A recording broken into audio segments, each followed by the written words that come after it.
I really had a lot of friends. I had a lot of accolades. I was in the paper. I had a great job. I was making impressive money. My husband had a great position in his family business. And then things changed. We went through a financial change with his company and with other things involved in our lives where the big house and all these things were in jeopardy. And I remember being part of groups where we had friends and they were caring friends. And I remember meeting with a woman that I was friends with, and I opened my heart to her and shared how bad it was and really said, this is all falling down around us. We possibly may lose everything. And she looked at me and she said, I know what you need to do. I know what you need to do. And I was hanging on every word and I said, what do I need to do? And she said, no matter what you do, don't lose your house. Don't give up your house. It's your identity. And I remember sitting in her car and thinking, that can't be it. It can't be about the house.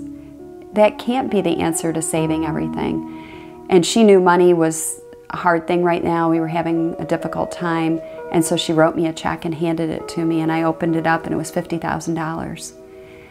And I remember I went home and I prayed because I was at that time going through this life change of hearing from the Lord more strongly, giving my life over to the Lord, and as the world fell apart, drawing closer to Him. I remember going home and ripping up the check and saying, I can't believe this. I can't believe that having a house and having things is the way I'm going to get through this life. I don't believe that's what God has planned. But during that time, I had been invited to a Bible study. We were attending church, as I said before. We were churchgoers, but I knew there was more of the Lord. And so I was invited to a Bible study. I went, and as I opened the Word, and then I started spending time in prayer, the Lord led me to a closeness with Him that I'd never known. So at the same time of losing the things, He was giving me the answer. I used to judge my life on different measurements. I used to have confidence if I had money in the bank, or if things were going well, if my family was happy, if my friends were pleased with me. I wanted their approval.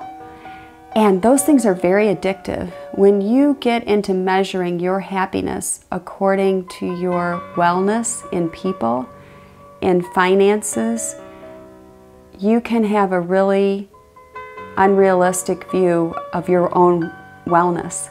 And I remember just before we had our great breakdown, I was in the papers. I had a lot of money, all those things. I was being applauded in awards and other things and in success. I had no idea I was spiritually bankrupt, but God did.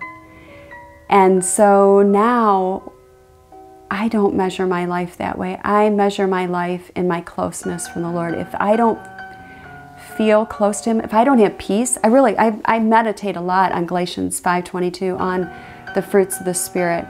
And one of the songs the Lord's given me is about the fruits of the Spirit and how important it is. If I'm not living in love, joy, peace, patience, kindness, gentleness, faithfulness, self-control, if I'm not living in that place, something's wrong, because I'm not connected to Him, because that's who He is. So if I'm living in discomfort, fear, irritation, irritability, I'm living in my skin, not in my spirit. So I measure things in a very different way. I measure them in my closeness to the Lord and my submission to the Lord.